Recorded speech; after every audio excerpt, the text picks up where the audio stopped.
Today we're making woodland forest decor. Keep watching. I'm Brandy, and this is Making It My Own DIYs. Welcome back.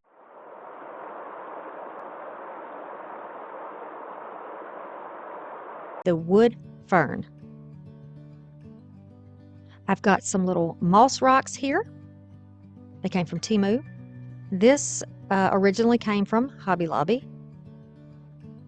Of course, you know I thrifted it, right? You know that. Really cute. I love this fern with the little coils. This is a piece of wood that I, found out and about. Cleaned it up. Be sure you start with a very clean piece. I'm going to use this moss mat and a raw edge wood piece. Some foam. Recycled foam this is. And some Gorilla Glue or any wood glue that you like, and some hot glue. I'll start off by grabbing that piece of scrap wood that I found and just placing this on top of the round. The round is actually going to be the base, and then we're going to put this toward the back and have our little fern arrangement right in the front. This is not difficult to do. Now, if I would have had a good charge on my drill, I would have went ahead and drilled some holes in here to hold it in place. But because I didn't, I'm going to make it work in another way. So I'm going to grab some of this foam, and this was actually in my satellite box, my Starlink box, and I saved it. It's a very compact, clean cut type of foam. Doesn't leave any little scraps or residue flying all around the room. And I'm going to use this as supports in the back. Just because this particular piece of wood has 3 high points, or points where it actually touches on the base, and then it has a curved back. So we're going to use this to help stand it up and hold it in place. So I found the position and where it needs to be. I can go ahead and put those in place. You can use white foam too, because this is going to be covered, so no worries. And this wood round has been colored before, and I've used it many, many times, and that's why it looks like it's been stained, because it has been. Okay, now I've got something for this to lean up against. These 3 points that I'm showing you are the areas that actually sit flush on the bottom. That's where we want to put our wood glue. So I'm going to add some here, here, and then one other point. Now I'm using the little stick because the spout is kind of messed up on my bottle, and I don't want to throw this bottle away just yet, because there's some glue in here that is going to work fine. And this just is a little craft stick that I'm using to put it on. Also, a paintbrush would work fine as well. Then I'll add some hot glue around it to put it in place. For information about the Crafty Cruise Getaway 2025, check my description box below. We would love to meet you there. All right, so now I'm just going to sit it down on the wood, propped against the pieces of foam that we have in the back. You can stack the foam up also. And I am just going to take the glue gun, and almost like when you caulk around a bathtub, I'm going to do that here. I'm going to fill in the space with the hot glue all the way around the front edge, because the back has the foam on it, so we don't need to do it there. And I'll just add, let it dry a little bit, add another row on top of that, another row on top of that, until it is stable, until that wood glue has a chance to set up. This is the next day. You can see I made a kind of a mess back there, but you can see that the hot glue is all dried. Got a good firm hold there.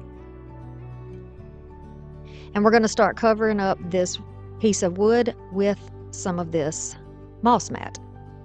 The moss mat and the moss rocks came from Temu. If you're not a Temu fan, I don't need to hear about it. You can find your moss mat and moss rocks wherever you want to.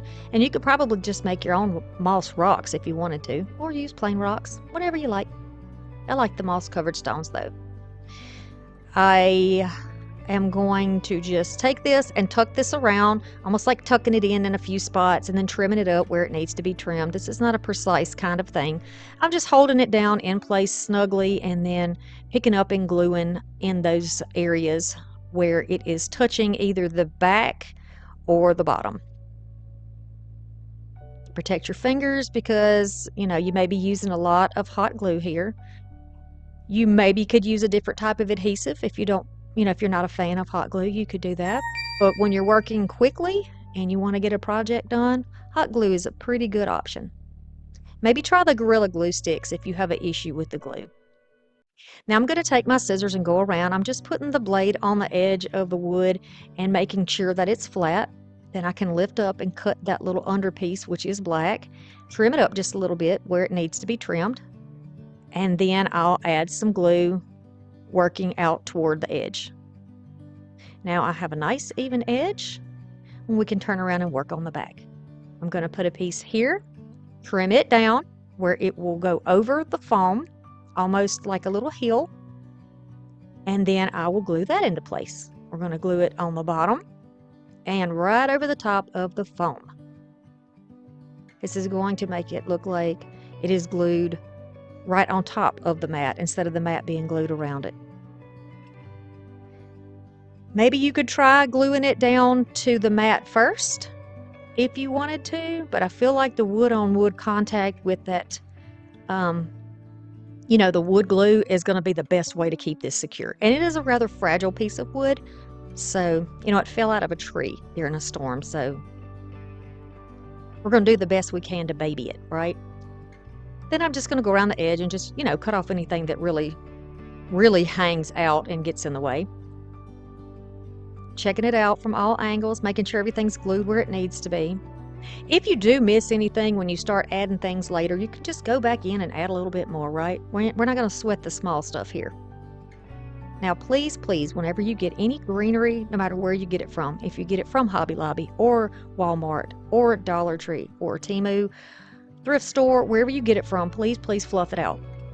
It's likely that it's been squished in a box and it is flat and it's not the way it looks in nature. So if you want your things to be a little more woodland looking and a little more like you had a better thought process, then go ahead and fluff those out.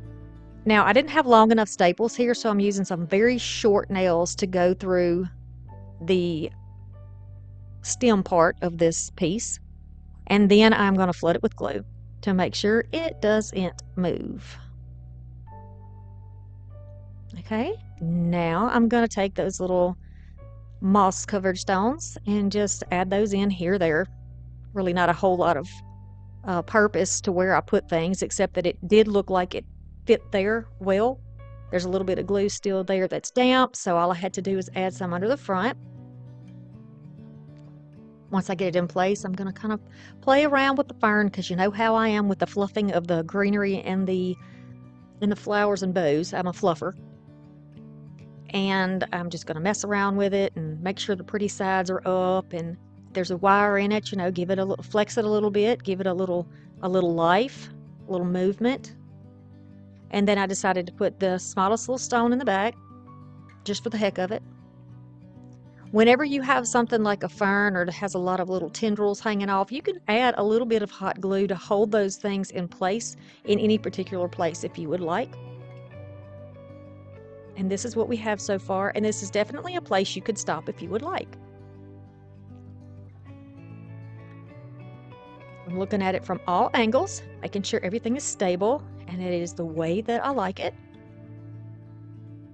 And then I'll add another little stone in the front. It's like a small, medium, and large stone in the package. And then I have some little mushrooms that I've used previously, and I have some more left. So I'll use some of these in the project. I'll find my placement and then I'll trim them, doing it at an angle so that it looks sort of like it's growing out the side instead of flat. Everything doesn't have to be flat, right? And then one a little bit shorter, and then I can glue them into place. These particular mushrooms came from Hobby Lobby on a very steep clearance, maybe last year, maybe the year before. I'm not entirely sure. But you can use the little fat ones that you get from Dollar Tree, or just, whatever mushrooms you have. If you're not a mushroom fan, you don't have to use them at all. Now, because there was a gap, I added a little more there just to kind of fill it in, like there was a little hill, which, in your own little universe, your own little woodland area, you get to choose exactly what you want to put and where you want to put it. You can put some rocks in there, some gravel in there, or a fairy. Look at my little fairy. She's so cute. She's a little ginger fairy. And I think she's going to look cute in the little woodland scene. So She can go on top.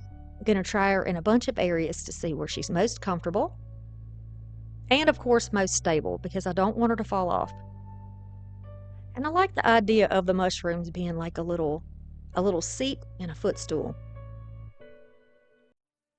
Do you say footstool or ottoman? And are they the same thing? I'm not entirely sure. But I was raised up with the ones that looked like a mustard colored barrel, and it was a footstool. That's what it was. And we loved rolling on it, playing on it all the time. Papa threatened us with a fly flap if we didn't quit. Of course, he never hit us with a fly flap because he would always giggle. But, you know, he also called all of his girls his boys because he didn't have any grandsons. Papa was a stinker. Miss that man. And now I think I like it like this. I think this is a pretty good look, and we can leave it just like this. You know, if you don't want to use fairies, you don't have to. If you have some little woodland creatures, you know, if you have snails, frogs, if you want to go a little bit lighter, you could do butterflies, you could do squirrels, you could do foxes, owls, anything that you like to make it your own. Any way that your little heart desires.